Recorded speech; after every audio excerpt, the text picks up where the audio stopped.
Louisiana, a land rich in history and resources, originally the home of the Natchez, the Houma, and the Choctaw, but the adopted home of Iberville, Bienville, and Tonti.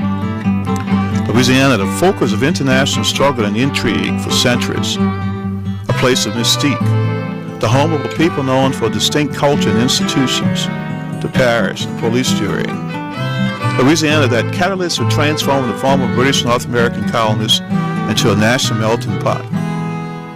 Louisiana, the birthplace of jazz, the refinement of blues and the gospel, originally the home of the source of Creole and Cajun food, the home of Huey Long and Evangeline, Bienville, and Leonti. Louisiana, the focus of international struggle and intrigue for centuries, a place of mystique, the home of a people known for distinct culture and institutions, the parish, the police jury. Louisiana, that catalyst for transforming the former British North American colonies into a national melting pot. Louisiana, the birthplace of jazz, the refinement of blues and the gospel, the source of Creole and Cajun food, the home of Huey Long and Evangeline, Lee Armstrong and Marie Laveau. The Louisiana Purchase, arguably the world's most significant real estate transaction, will be the subject of this semester-long series, both on its immediate importance but its continuing impact today. The fifth lecture in our continuing series on Louisiana Purchase. The lecture this week will be presented by Professor John T. O'Connor, who has been at UNO since 1972. His research, publications, and courses have concentrated on Europe and the oil regime, as well as French Revolutionary era. In his course on French Revolution and Napoleon, O'Connor devotes much attention to France's colonists, slavery, and the slave trade. In this lecture, he discusses the massive slave insurrection of 1791 in Saint-Domingue, France's most lucrative colony. He shows how Bonaparte's failure to re-establish slavery in French control led to his unexpected decision to sell Louisiana to the United States. The subsequent establishment of a black government in independent Haiti had major consequences for the United States in general.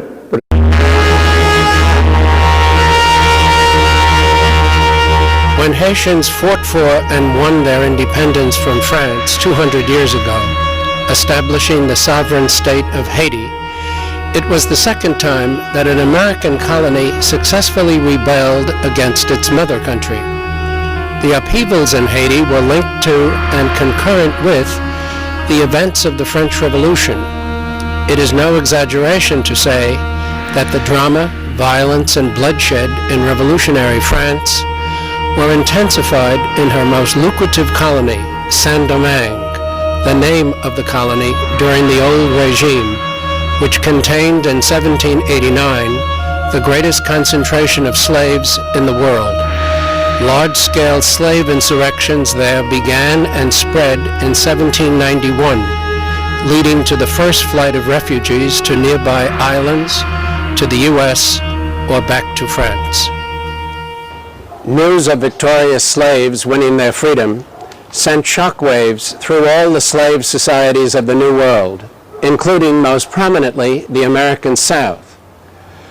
In the first months of the rebellion in 1791, when the whites still largely controlled what was often called in the United States, the governor of South Carolina sent a message to the Colonial Assembly of Saint-Domingue, noting how similar the southern states and Saint Domingo were in regard to the number of slaves relative to the white population, and recognizing that one day the South might confront such insurrections, he declared, "We cannot but sensibly feel for your situation."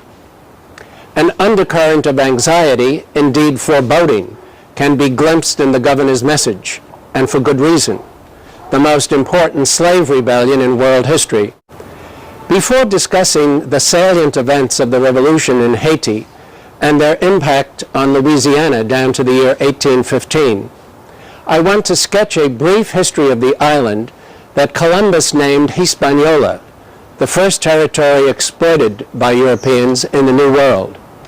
The indigenous name for the island in pre-Columbian times was Haiti, or Haiti, meaning land of mountains. Approximately 300,000 to 500,000 Indians lived on the island of Hispaniola. Soon, diseases such as smallpox, against which the Indians had no immunity, produced devastating epidemics. By 1510, the Indian population had fallen in some areas by as much as 80%, a sobering reduction in a single generation.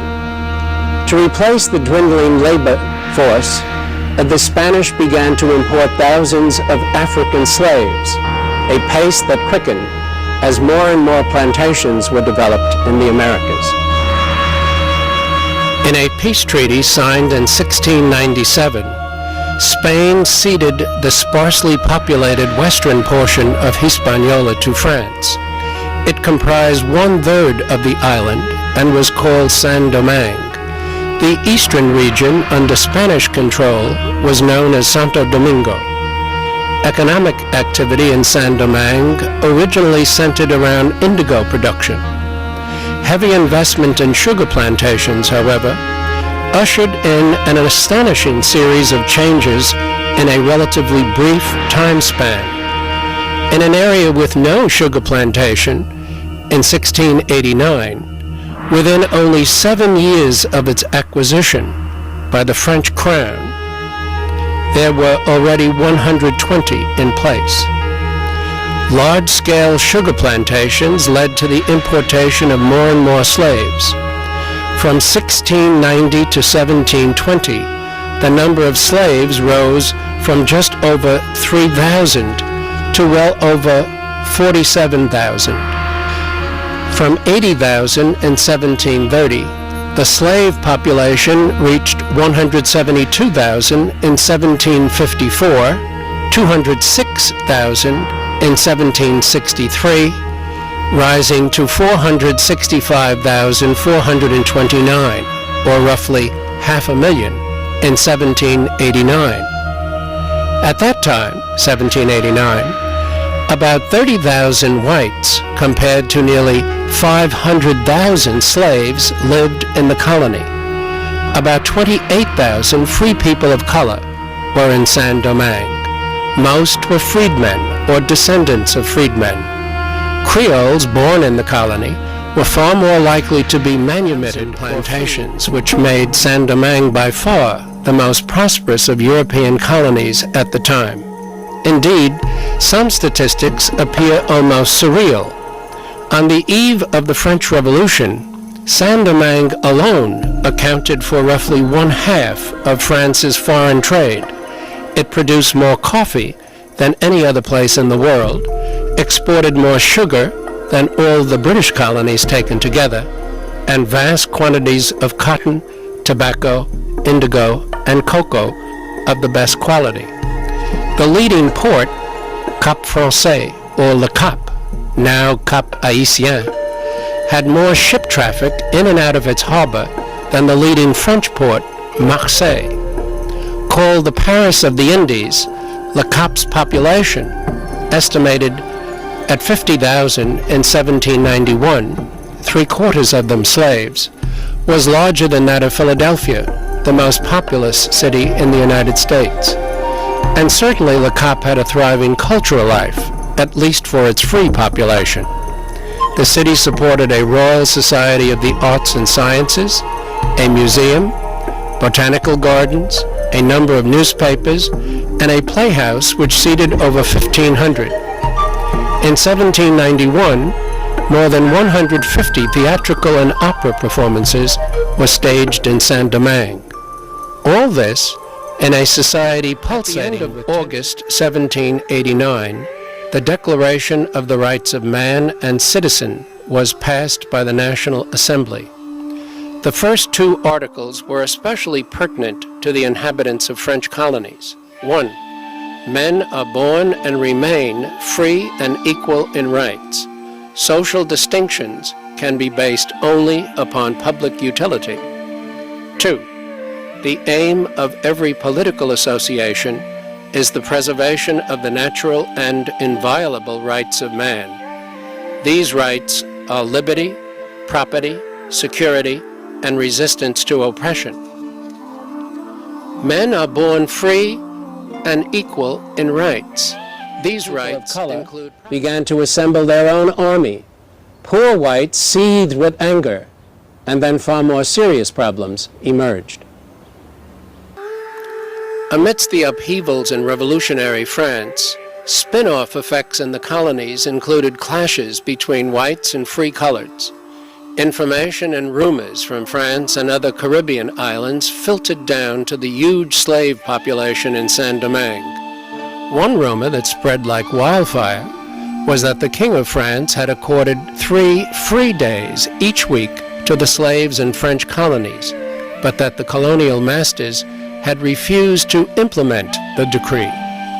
A planned insurrection by slaves and demanding immediate unconditional freedom and equality for all. At this point, Toussaint took the name l'ouverture, the opening, with its connotation of a new beginning.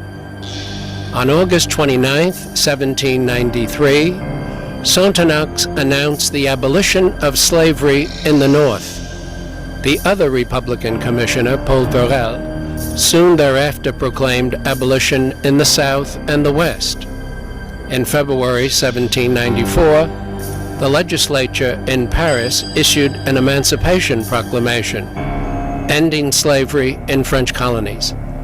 In May 1794, Toussaint and his troops left Spanish service, began to fight for the French Republic, and successfully drove the Spanish.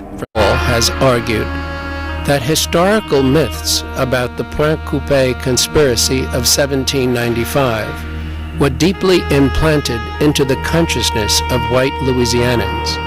They became the cornerstone of ideology justifying racist violence and oppression of Afro-Louisianans and of whites who opposed slavery and racism.